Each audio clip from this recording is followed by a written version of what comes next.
Hello, I'm Gabriella Kelly-Davies. Welcome to this special summer season of Biographers in Conversation.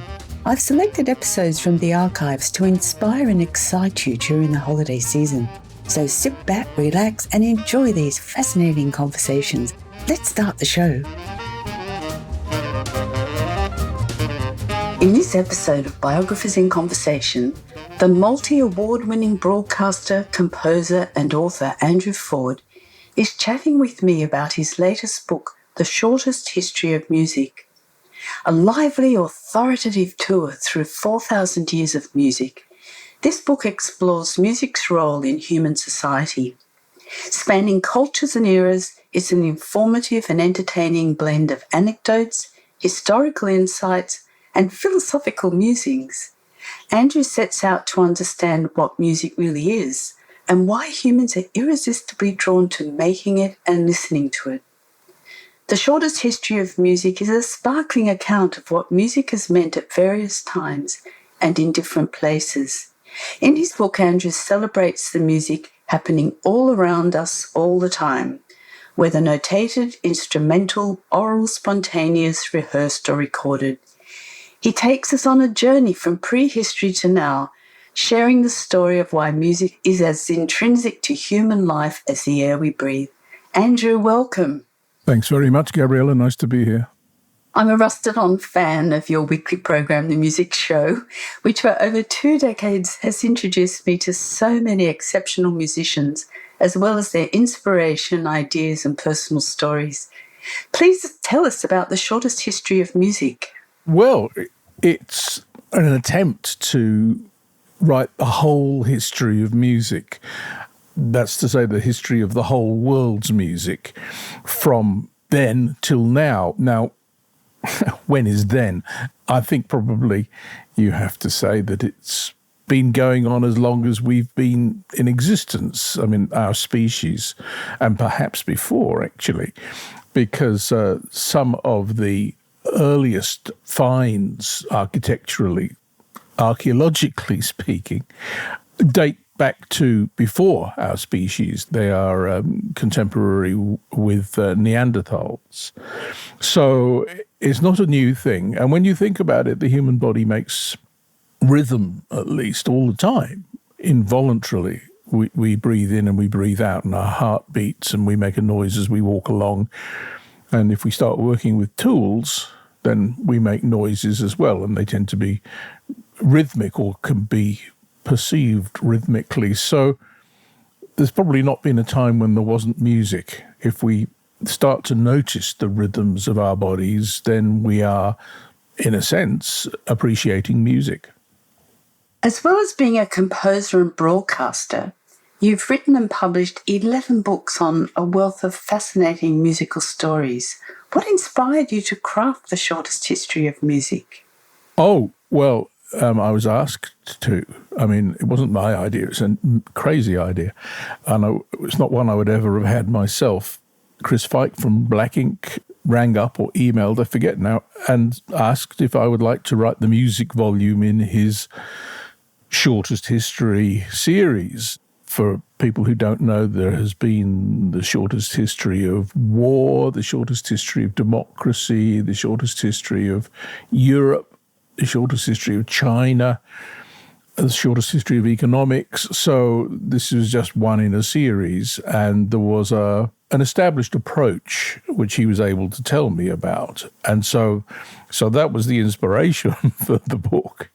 I mean, I did pause before I said yes, but then I thought, well, if I say no, he'll ask someone else. And they might get it wrong. Well, they might. Yeah, it would be really annoying. You've answered my question, which I was going to say your book covers 4 millennia of music making. One would suspect this broad scope would result in a series of tomes that would make a fabulous doorstop rather than a succinct 200-page book. So I was going to ask you why you titled the book The Shortest History of Music, but you've told me why. Well, yeah, I had no choice. I mean, but there were advantages to this because there is a kind of format, and all of the books have illustrations, and all of the books in the series make use of quotes that kind of break up the main text. So there's a house style and there's a house length as well. I was told that the book should be between 40 and 60,000 words, which is basically half a book, and that I should aim at 40.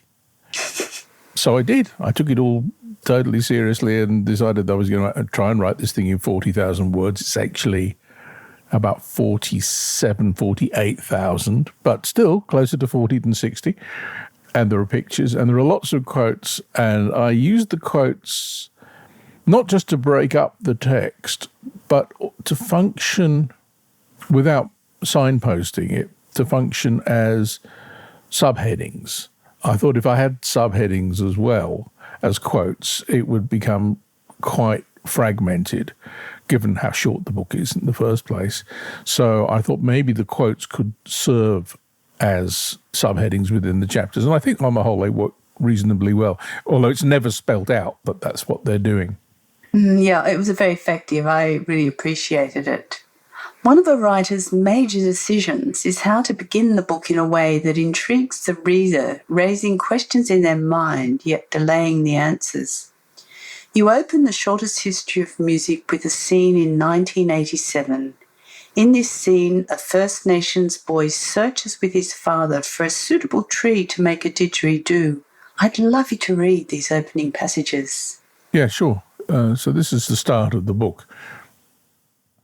In 1987 or thereabouts, William Barton, a Kalkadunga boy in the Gulf country of northwest Australia, went with his father in search of a tree that might make a didgeridoo. You know what trees to look for, the adult Barton remembered. There's coolibah trees, there's snappy gum, there's bloodwood, and also there's gidgee, which is a really hard wood around the Mount Isa area. I just went walkabout. I was looking for a nice deep didgeridoo, a long one with a big diameter that would give a deep tone when you played it. You can usually tell just from looking at the tree what key the didgeridoo is going to be in. The word didgeridoo has a disputed origin that, whatever else it may be, is not Aboriginal. There are at least 50 words for the instrument in the indigenous languages of Northern Australia, including Ilpira in the Arrernte language, Yidaki in Yolnu, and Garbak in Gagaju. And although the first peoples of Australia have been on the island continent for around 70,000 years, archaeological evidence can only date the instrument to 1,000 years ago. After all, wood rots. But even if it were only 1 millennium old, we may speculate that as enslaved Cham women sang and danced for the Vietnamese Emperor Li Tai Tong at his court in the middle of the 11th century, as the Abbess Hildegard led a choir of Benedictine nuns through one of her newly composed sequences at the Abbey of Eibingen on the Rhine in the late 12th century, as Amir Khusrau developed the Sufi devotional style of singing known as Qawwali in the Delhi Sultanate at the end of the 13th century, as Thomas Tallis composed a grand 40-part motet in London sometime before 1570, as Joseph Haydn donned his servant's uniform at Esterhazy in the late 1700s, as Clara Schumann invented the piano recital and with it helped cement the notion of Western classical music nearly a century later, as 50 years on, recently emancipated African Americans picked up the discarded instruments of Civil War marching bands and began to play jazz. Somewhere in Northern Australia, a young boy and his father would have been out looking for a likely tree. Alongside any history of change, there will always be continuity. I love that. Why did you choose to open the book this way? I think any sort of historical opening would have been general and probably speculative. If you wanted to go back into the mists of time, we don't really know what was happening, so you'd be guessing. And I thought, well, I want to start with something really specific. And I remembered this story that Will had told me on the music show, actually. I mean, that quote from him is from a music show interview a long time ago. And I thought it was such a good description or no example of how you can be doing something here and now, but it belongs to a tradition, one that's been going on for a long time and will continue into the future. And that's an important aspect of history, that sense of continuity in amongst all of the change that happens. There are also things that don't change, or perhaps that change much more slowly.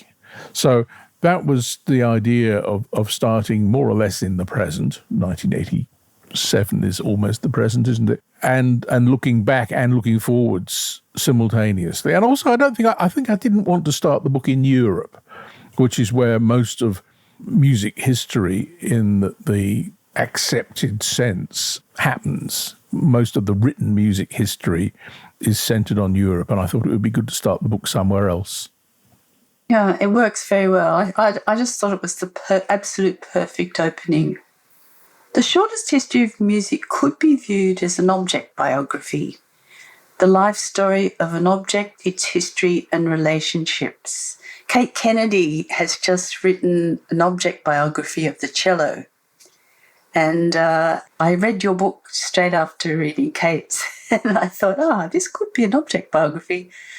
Though music is an elusive object, my first instinct was to search for your definition of it, but I couldn't find one. Why did you avoid defining it? Well, because I thought that might take over the book.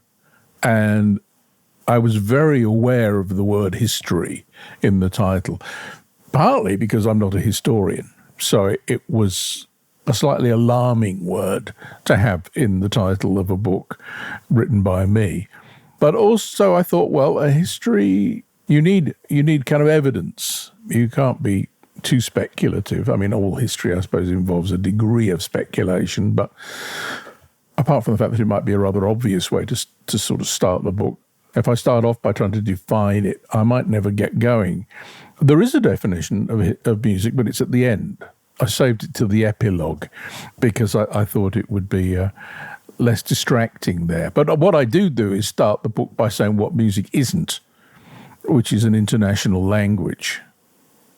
Yes, it really frustrated me. But then once I got to the end of the book and read the epilogue, I sort of thought, this is clever because we've had to read the whole book and understand the history, and then the description of it makes sense. Well, you see, everybody knows what they mean by music. What you mean by it might not be what I mean by it, but that's not the point.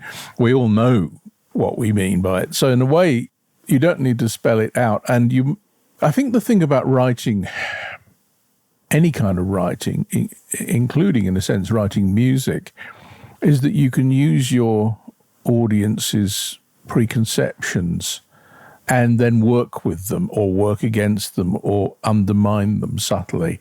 So a lot of the operatic pieces that I've done or music theatre pieces have been based on historical figures, quite controversial historical figures. Casanova, Sigmund Freud are two that come to mind. And the good thing about using figures like that who are very, very well known in the kind of popular consciousness is that people come with those preconceptions. So you don't have to spend a lot of time saying who this is because everybody knows or thinks they know. But what you can then do is you can pull the rug from underneath those preconceptions, and it saves a lot of time, and can be quite powerful to make the audience look at a figure who they had thought this about and find themselves thinking that about instead. So in a way, it was a similar kind of approach in writing this book, I suppose. What challenges did you face while researching 4,000 years of musical history, and how did you navigate them? Well, I mean, I know quite a lot about music, but there's much more that I don't know. And there are certain topics in this book about which I know nothing, and I had the merest inkling of what the significance of a particular type of music or musical instrument or piece of music might be. But I have friends, and they have friends.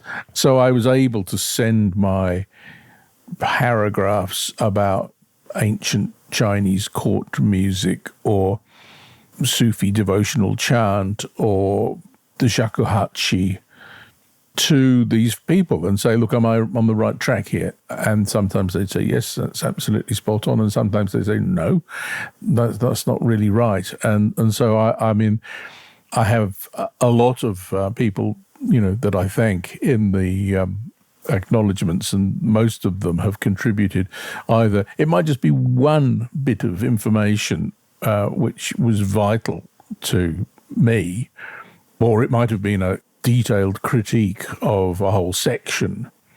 So that was how I mean, of course I read widely as well, but it was very, very useful to be able to run things past experts.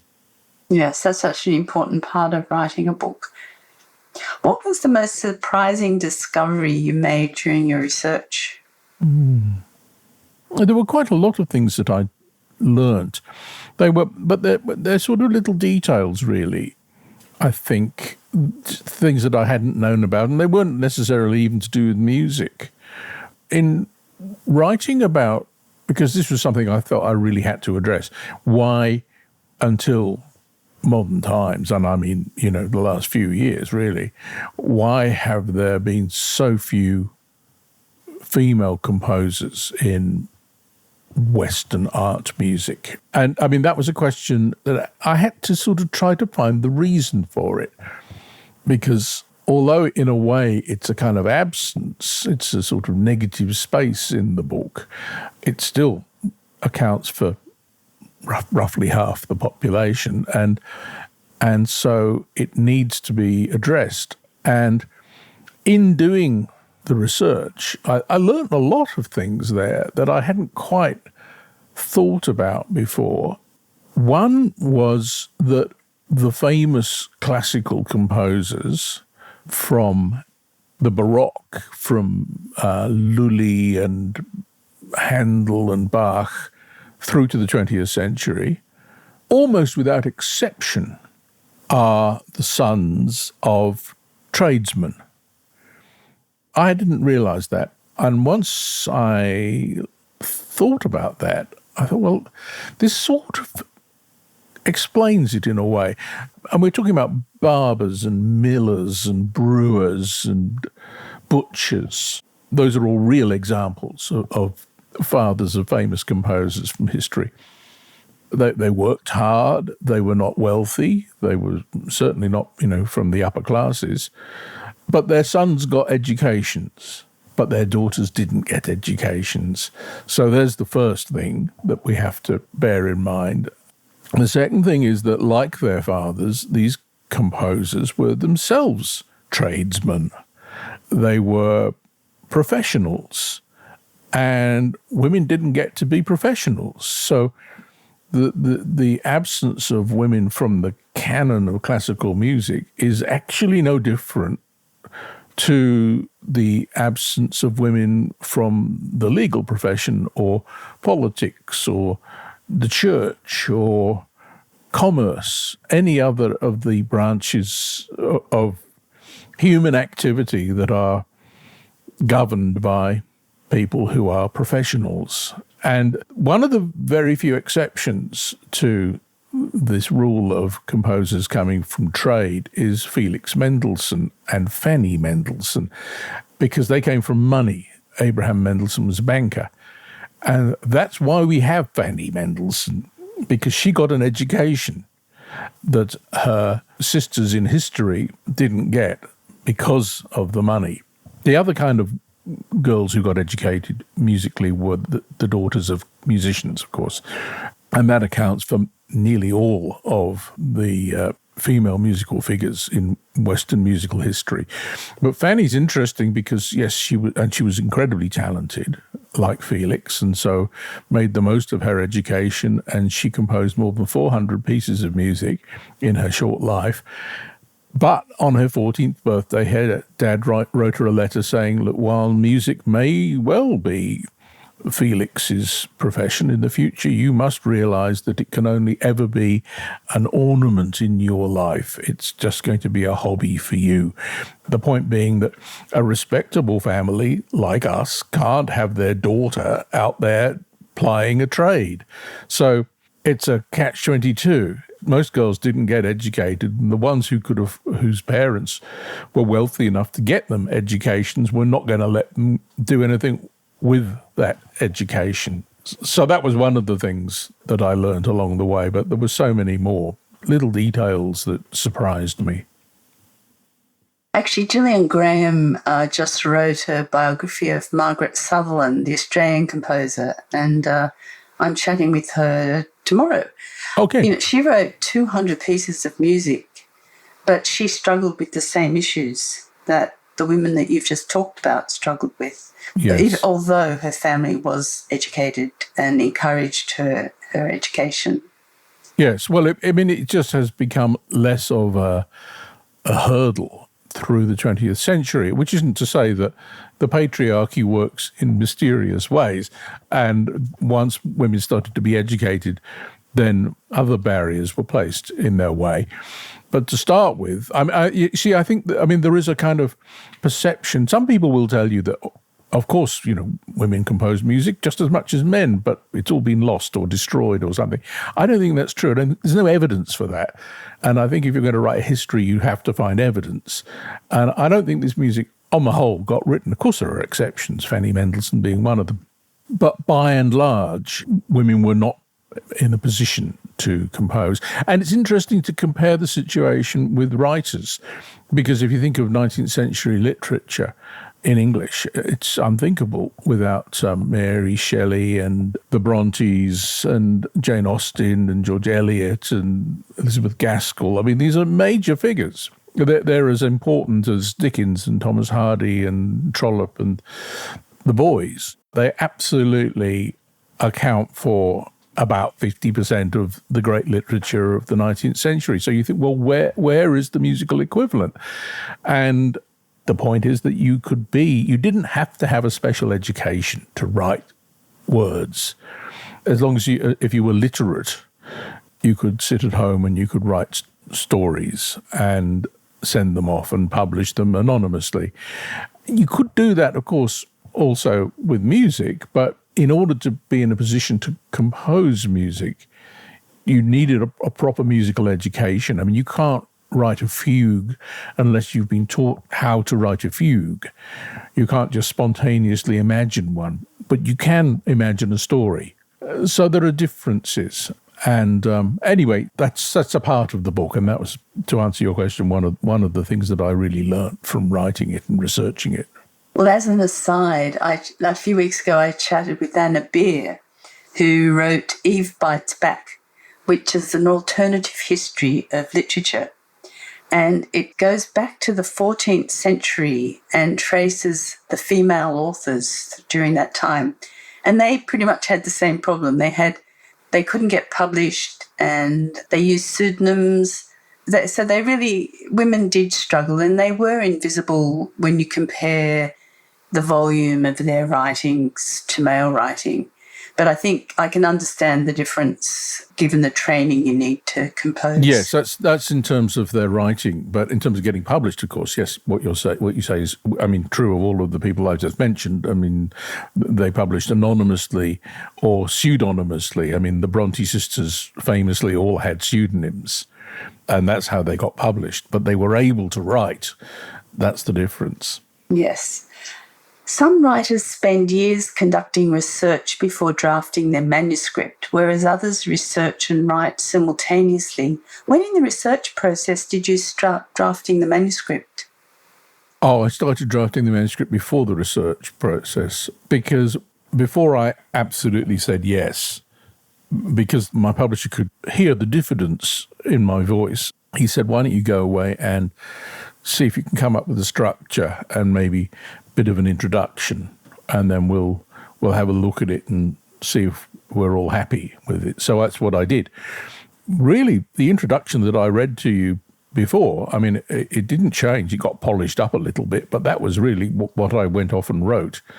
And I came up with a structure which also didn't really change. It's the structure of the book, which is a thematic approach rather than the chronological one, although there's chronology in there as well. And it was good to have that because it directed my research, because I knew then what I was looking for. That was important, I think. You know, I've had doctoral students who are writing theses, and they can just read and read and read and read, and they don't know what they're doing. They have no direction at all. And you say to them, look, for God's sake, just start writing, and then you will know what to look for. Yes, whereas some writers just keep researching, going down rabbit holes. Yes, and that's right. Put off the writing, because the writing's the hard bit. Oh, of course, yeah, but it's also the fun bit.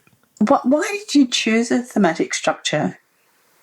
Well, because the big problem with doing the history of the whole world's music is that we don't know much about it, but we know a lot about the kind of music I was just talking about, Western art music. There's about 1,000 years of that. And amazingly, we have a great deal of it. I mean, things have been lost, of course, along the way, but still, it's an enormous body of music stretching, you know, across nearly 1,000 years. And we can look at it all. And the rest of the world's music, because it's not notated or not notated in a similar kind of way, it uses perhaps tablature rather than the kind of notation which is the sort of international norm now. It's very difficult to reconstruct it. And most music, anyway, doesn't even use tablature. Most music isn't written down at all. And so we don't really have access to it. And so I thought this is going to be incredibly skewed towards Europe and the Western world in general. And in a way it is. And then in the last 120 years, we've got recordings, and then you've got access to nearly everything because everything eventually gets recorded. So there's that too. It skews towards the 20th century. And so if I had started it in, I don't know, when would you start it? I mean, if you were writing chronologically, where's your beginning? That's, I think, why I wanted to start now with William Barton and his didgeridoo. So that was the problem. But I thought there are these things that are tradition and music, which is the first proper chapter. That goes back into prehistory, and it continues today. There is traditional music everywhere still. Some of it under threat, but it still happens. So I thought that would be the obvious first chapter because it embraces the whole of musical history and before history into prehistory. And then I thought, well, if I do that, then what other major themes are there? And one of them, the next one was notation. People have been notating music for around about 3,500 years. The kind of notation that we would recognize today from a score, that's from around about the 11th century. Guido of Arezzo, I can't remember, I should remember that. Anyway, he was a Benedictine monk, and he came up with two things, one being solfege, do, re, mi, fa, sol, la, ti, do, and the other being staff notation. So he's a very important figure in musical history. So music and notation is the second chapter, and then I thought, well, music is a kind of commodity. It's been bought and sold for a long time. And I traced that back rather vaguely to about 1,000 BCE, to David in the temple, writing his psalms. I'm sure it goes back further than that, but there at least is a little bit of bookish evidence, even though, you know, it's hard to be absolutely sure that David existed, but still, it's in books, so it's fair game for historical treatment. And then I thought one of the things that people would inevitably think of when thinking about music is the different types of music and the way in which music has evolved.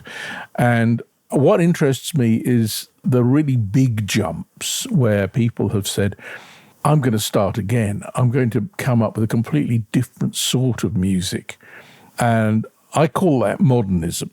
modernism is usually used to refer to the 20th century, but I think you can look at Hildegard, for instance, or the composers of the School of Notre Dame, and say that before these people, we have no evidence of music that was anything like what they did.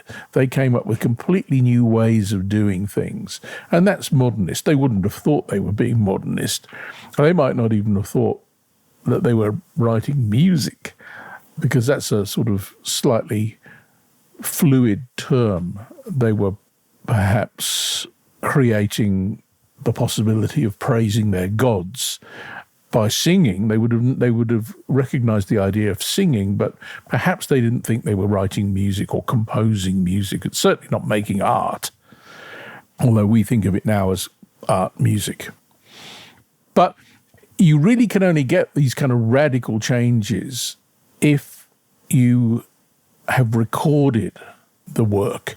Because if you are dependent on memory, if you're talking about an oral tradition, then you try to remember things exactly. That's how oral traditions work. But if you have written the music down or made a sound recording of it much more recently, you don't have to remember it. It's there. It's been remembered for you. It's on a library shelf, or it's in your, Spotify playlist or whatever. So you don't have to remember it. There it is. And that means that you are free, if you want, to do something utterly different. So that kind of approach to musical style and even the constitution of music is possible only because of being able to record it in writing or in sound. And sound recording itself forms the final chapter, which is, of course, just over 100 years. So that goes from being all of human experience to 3,500 years of human experience to 120 years in the final chapter. But they all end in the present. And in a sense, you could say they don't end at all. They all continue. So the history of music is an impossibly big topic. How did you approach the challenge of condensing 4,000 years of musical history into a 200-page book?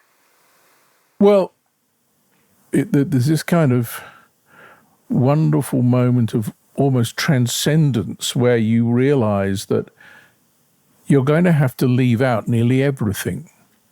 And once you accept that, it's incredibly liberating. You stop feeling guilty about, oh my God, I haven't put in so-and-so, or I've left out this country's music. Of course you're going to leave things out. You have to. And people say to me, why isn't Messiaen in the book? Or why isn't Purcell in the book? And I say, look, I left out the Byzantine Empire. So that's why. Yes, I think that's a very good approach. Despite you leaving lots of things out, you still compared, contrasted and contextualised the many forms of structure and sounds that music and song are made from. How did you balance brevity and intellectual depth? Maybe I didn't. You did. I thought you did. I? Okay. Well, you're probably better able to answer that question than I am. I mean, I don't know is the answer. In a sense, this is not a history of music because it's not about music very much of the time. It's about musicians and it's about societies and the ways that they've used music. But I wish it were more about music than it is. I remember years ago hearing one of my great heroes, the late Wilfrid Mellors, who was he was a bit of a composer, but he was mostly a very influential musicologist who wrote books about Bach and Beethoven, but also about the Beatles and Bob Dylan and the blues. And in this lecture, which, by the way, was about Dolly Parton and Joni Mitchell and somebody else, the three singer-songwriters. In this lecture, he said at one point, if you're not talking technically about music, then you're not talking about music at all. You're talking about something else. And he's absolutely right. And I'm afraid that most of my book on that basis isn't really about music. It's a history of the uses of music, or the functions of music, or the people who have made the music, more than about music. Which means that, of course, I'm using biography, which is why you're talking to me, and little snippets of biography on the whole, because it's such a short book and I need to refer to lots of people. But I'm telling stories from people's lives, from the lives of musicians, and some of them are famous and some of them are hardly known at all, hardly household names. But each story that I tell is there to tell a bigger story. The characters in the book are representing hundreds of others who did similar sorts of things. So they're just a whole bunch of tips of icebergs, if you like. You open the second chapter, Music and Notation, with an evocative scene in which 8 small choirs sing one of my favourite pieces of music, one I was fortunate to hear in a cathedral in Florence. I'd love you to read this passage. Yeah, sure. 40 singers stand before us in a semicircle. 8 little choirs, each of 5 voices, soprano, alto, tenor, baritone and bass.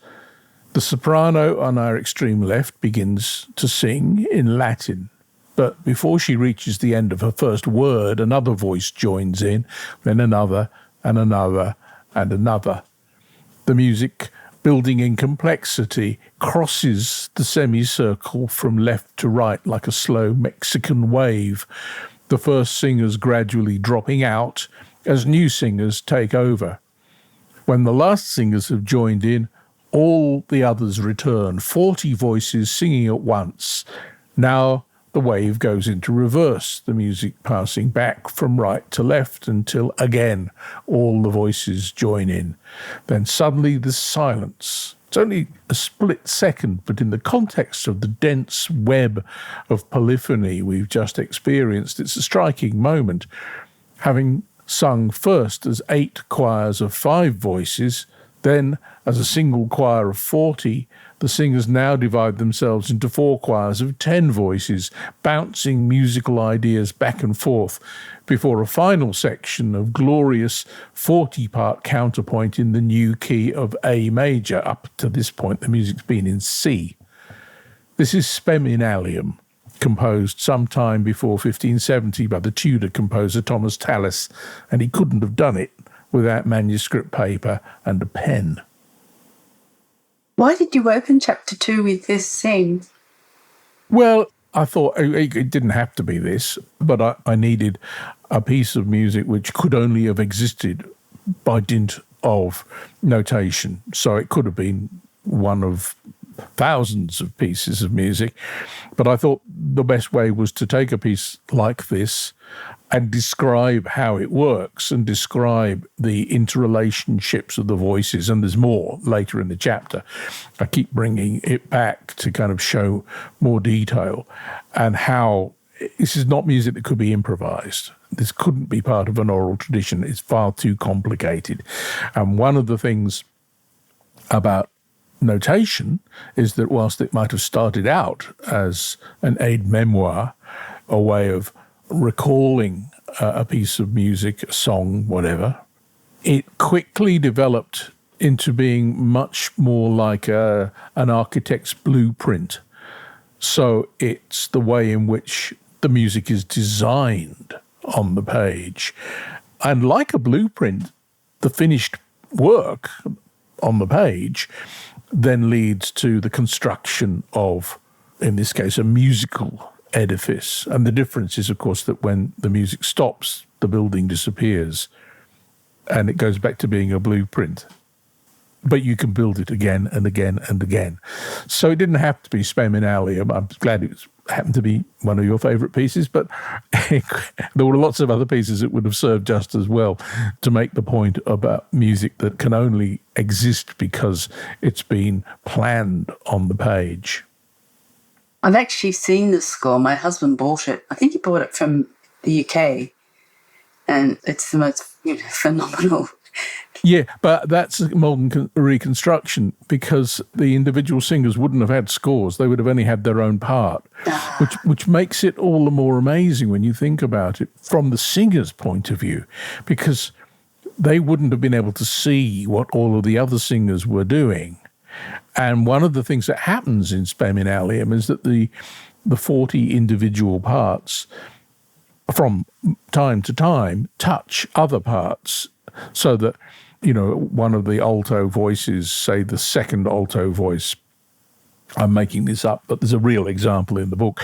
One of the alto voices suddenly finds that she's singing the same note as another alto voice before the other alto voice goes her own way.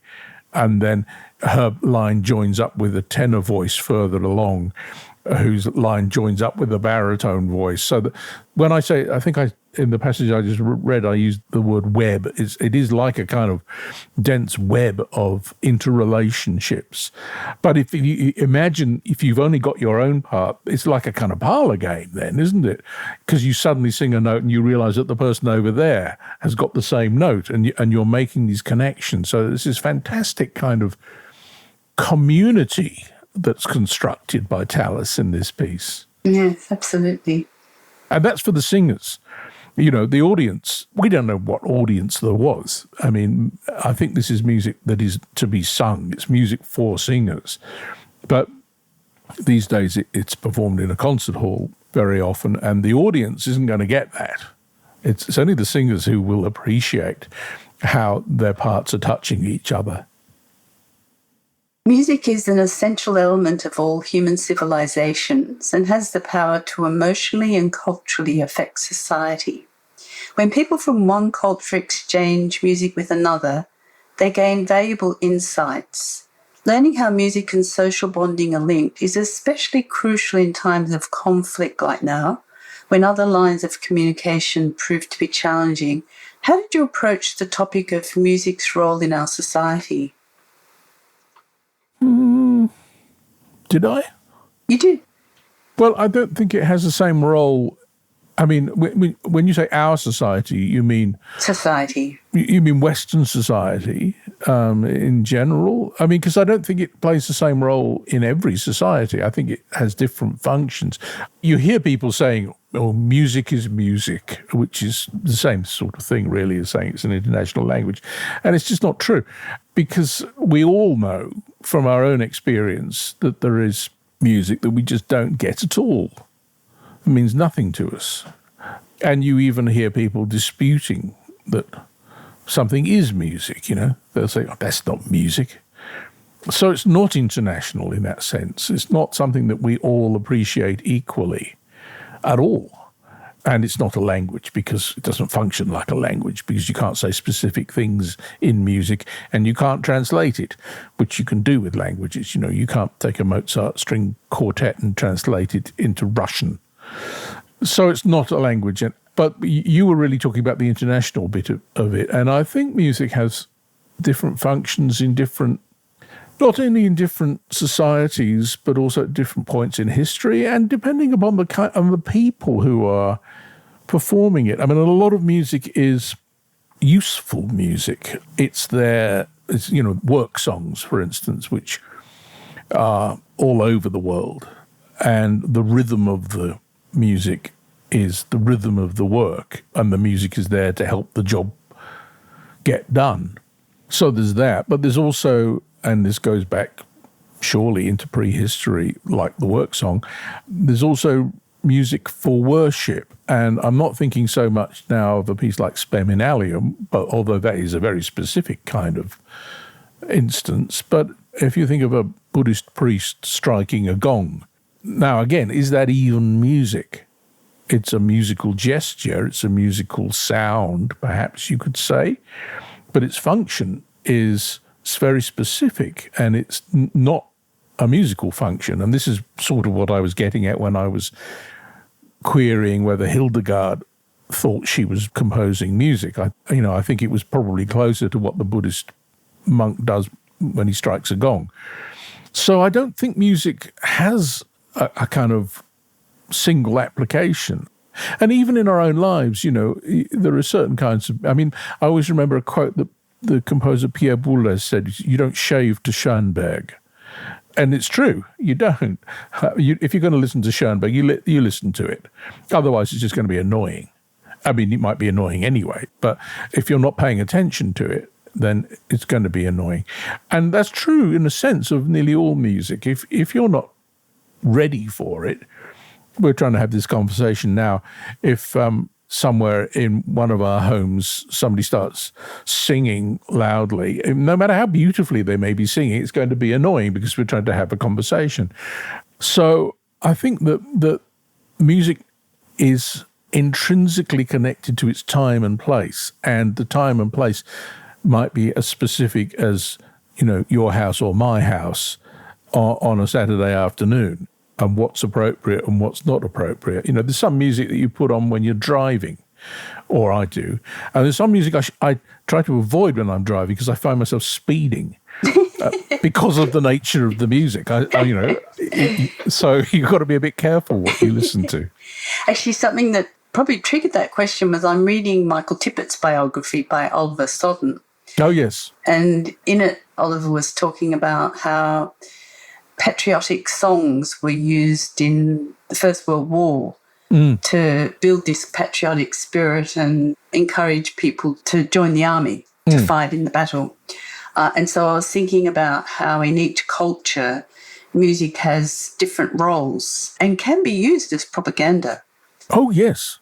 Yes, and music, which was never intended as propaganda, can be used as propaganda. I mean, look at the Nazis and the way they used Beethoven and Wagner. That's right. Your authorial voice is witty, entertaining and informative, which mirrors your voice in your radio interviews and writing. How did you balance historical accuracy with masterful storytelling? Maybe I didn't. Maybe I might have made it all up. I did check some of your facts. Okay, good. Yes, well, I checked them too. Well, it comes back to what I was saying really about using people's lives to tell stories. I mean, Haydn is a good example because I think he's sort of right at the centre of the book, and he is there to tell a very specific story. I mean, he's obviously a great composer, but arguably not as great as Mozart, who I don't give very much space to in the book. And that's because Haydn's story is remarkable and it embodies in it a very specific moment in history. So coming back to my point about composers coming from trade, Haydn's father was a wheelwright and his mum was a cook. And in fact, she was a cook in an aristocratic household in a castle. And Haydn followed in her footsteps and at the age of not quite 30, got a job working for the princes of Esterhazy, the Esterhazy family, and Prince Nicholas, who was a big music fan. And Haydn went to work for him as his Kapellmeister, which is sort of musical director. So Haydn's job involved running the orchestra and on a day-to-day basis, making sure everybody was happy and rehearsed and dealing with the orchestral members, but also providing new music for them. So he wasn't employed first and foremost as a composer, but the prince was a fan of Haydn, and Haydn was allowed to get on with it. The prince required new music all the time. He didn't want to hear the same old things, so Haydn had to write a lot of music, but the prince didn't interfere. So in spite of the fact that Haydn was a servant and wore a uniform in the palace at Esterhazy, he was, to some extent, as far as composition was concerned, left to his own devices. I mean, the prince might say, I want a symphony for next Thursday, but he wasn't going to tell him what kind of symphony. And so Haydn, in his roughly 30 years of working for this prince before Nicholas died, produced a vast amount of music, and it's incredibly innovative. Before Haydn, a symphony was any kind of orchestral piece. After Haydn, after Haydn's time at Esterházy, it was a half-hour piece in 4 movements, which is more or less what we think of today as a symphony. And he did the same thing with the string quartet and the piano sonata and the piano trio. I mean, he didn't invent any of these things, but he standardized them, if you like. He made them into what we would recognize today as a piano sonata or a string quartet. So he regarded his job there and his orchestra, which he could play with, and try things out on, as a kind of laboratory for musical experiments. And in the process, because this prince was very enlightened, he not only let Haydn do what he wanted. Was it Steve Jobs, I think, who said, if you want to run a successful business, you employ the best people you can find and you let them do whatever they want. Yes, he did say that's that. what Nicholas Esterházy did with Haydn. And he also recognised that Haydn ought to be allowed to send his music out to other people. And perhaps he wanted to show off what a great composer I've got here. So Haydn's music was sent off to publishers, and people could buy his string quartets, sets of parts. Again, not scores. They would buy the parts, they'd take them home, they'd get together with 3 friends and they would play them. A bit like playing, a round of bridge or something. And the music started to earn him a reputation. He became quite famous there in his servant's uniform in this palace on a reclaimed swamp in Hungary. And when the prince died, Haydn was now 58, so good age for the 18th century, but he was quite famous. His music had been performed now in Paris and Vienna and London, and an impresario in London commissioned a set of 6 symphonies from Haydn and said, come over and conduct them. So he goes over to London, the first time in his life that he's even seen the sea. And it's a bit like the Beatles landing in New York in 1964. London can't wait for Haydn to turn up. I mean, his reputation has preceded him. And there's a huge fuss made, and the symphonies are hugely successful, and he's given an honorary doctorate by Oxford, and another 6 symphonies are commissioned. And he's allowed to do this because the next prince at Esterházy isn't very interested in music, or indeed in being in that palace on the swamp. So Haydn's left to get on and be internationally famous. And then finally, yet another prince comes along who wants Haydn back, because Haydn's still technically employed by the Esterházys. But Haydn's not going to go back to being a servant. He's the most famous composer in Europe now. So this is a wonderful moment in musical history, and it's just one person's story, but in it we can see how composers have gone from being paid employees doing their master's bidding, whether it's the aristocracy or the church or whoever might be employing them, to becoming freelance artists. That's what's happened in Haydn's lifetime, and Haydn's story exemplifies that. So that's what I tried to do with these stories, to sort of show how something could happen. I mean, it's another example of somebody who's a lot less famous than Haydn, a woman called Elizabeth Cotton. And she was born in Chapel Hill, North Carolina in 1890-something. And she, like Haydn, she was the daughter of a servant, a domestic servant in this case. She was an African-American girl. She taught herself to play the guitar, and she wrote some songs, including a song called Freight Train. And the pastor at her local church said, look, you really shouldn't be doing this. Stop it. So she did. And she went off to join her mother as a domestic servant, and later in her life, she moved to Washington to be with her own children, and she worked in department stores. And she was working in a department store in Washington, D.C. one day, and she found this little girl who was distressed, lost her mum, and she took her by the hand and walked around the department store, and they found the mother, and the mother was very grateful to have the little girl back. And the little girl was Peggy Seeger, and her mother was the composer, Ruth Crawford Seeger. And to cut a long story short, Elizabeth Cotton went to work for the Seegers as housekeeper, having, made quite an impression already on Peggy and Ruth. And while she was there, she'd been there for some years. They had no idea that she had this musical childhood and that she'd written songs. But of all the families she might have ended up in, the Seeger family, Charles Seeger was the great ethnomusicologist. Ruth was a composer.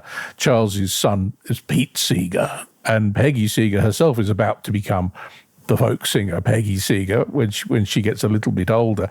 One day, Peggy finds Elizabeth Cotton playing Peggy's guitar.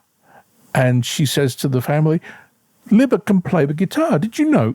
And gradually it's revealed that she not only plays the guitar, but that she's got these songs that she knows, and some of them she's made up. And Peggy Seeger takes Freight Train to Europe when she's a few years older, and she's going off on tour, and she sings it around Europe, and other people hear it, and other people start to sing it, and there are recordings of it, and it becomes a hit. And the Quarrymen, who are shortly to become the Beatles, include Freight Train in their sets. and this is an incredible example of how, it's a bit like William Barton, actually, and the song he made up as a teenager, which is now been performed in Carnegie Hall and at the Mariinsky Theatre in St. Petersburg. Peggy Seeger's Freight Train becomes an international hit. And at the age of, I think, 65, she makes her first record, recorded by Mike Seeger. And you can hear it. It's on, you can find it on YouTube. It's incredible. Actually, I'd love you to read your epilogue, which is about William Barton. Yes. On the 30th of April 2023 at the Canberra International Music Festival, Kalkadunga Man William Barton walked slowly through the audience singing his song Kalkadunga Yurdu as the Brodsky Quartet waited for him on stage playing a supporting drone. Barton then took up his didgeridoo and together with the quartet performed his extended composition Square Circles Beneath the Red Desert Sand. Since the boy who searched for a tree with his father turned into the world's most famous didgeridoo player, Barton's singing has become more and more important to his performances, and Kalkadunga Yurdu, which he composed in his early teens, is his signature song. He sang it for his father as his father took his last breaths. The song is not fixed, its details are always changing, but it's recognisably the same each time he sings it, and Barton has sung it for the likes of Herbie Hancock, Yo-Yo Ma, and members of the Berlin Philharmonic, with Icehouse's Ivor Davis and Basement Jaxx. Kalkadungu, the large-scale piece he composed with Matthew Heinsohn, has been performed with Barton as soloist by orchestras in Australia, North America and Europe at venues including New York's Carnegie Hall and the Mariinsky Theatre in St. Petersburg. Barton's fame as a virtuoso of his instrument and increasingly as a composer shouldn't obscure the significance of the song he's carried with him since his childhood. Like Elizabeth Cotton's Freight Train, also the work of a child. It comes from a precise place, Mount Isa, Queensland, in Barton's case, Chapel Hill, North Carolina, in Cotton's, and from a moment in time. Barton and Cotton must have thought their songs worth keeping, but neither could have guessed their greater significance in the future. Hildegard's nuns praising God in their Rhineland abbey, Haydn entertaining his prince in a castle on a reclaimed swamp in Hungary, the young Halim Eldab thinking it was a good idea to borrow a wire recorder from Middle East Radio and take it out onto the Cairo streets, the Sugar Hill Gang releasing Rapper's Delight. You never know how far your music, your organised sound will go, or for how long, or who it will touch. You also don't know what your sound might mean to those who hear it next week or next year or next century, and in their own minds, their own imaginations, make it theirs. And the book finishes with a line from T.S. Eliot's Four Quartets, "You are the music while the music lasts." Ah, that's just beautiful. That was just I just love the way you opened and closed the book with William Barton. So thank you so much, Andrew Ford, for chatting with us today about the shortest history of music. Your ability to distill 4,000 years of musical evolution into a concise, captivating narrative is a testament to your immense understanding and passion for music. Your ability to weave together history, culture, and personal insight creates a tapestry that celebrates music in all its forms. The Shortest History of Music is essential reading for anyone fascinated by the power and beauty of music. Thank you. You're very kind. Thank you very much indeed, Gabriella, for having me. You're welcome. Thank you for listening to Biographers in Conversation. Special thanks to my producer, Andy Marr, and Sunny Lauderdale for the music. We'd love you to take a moment to rate the show on Apple, Spotify, or wherever you find your podcasts. If you enjoyed this conversation, please share it with your family and friends. To discover more about my guests and their biographies, head over to their show pages on biographersinconversation.com. There you'll find all our episodes and ways of getting in touch with us. I'm looking forward to our next conversation about the choices every biographer faces. I hope you are too.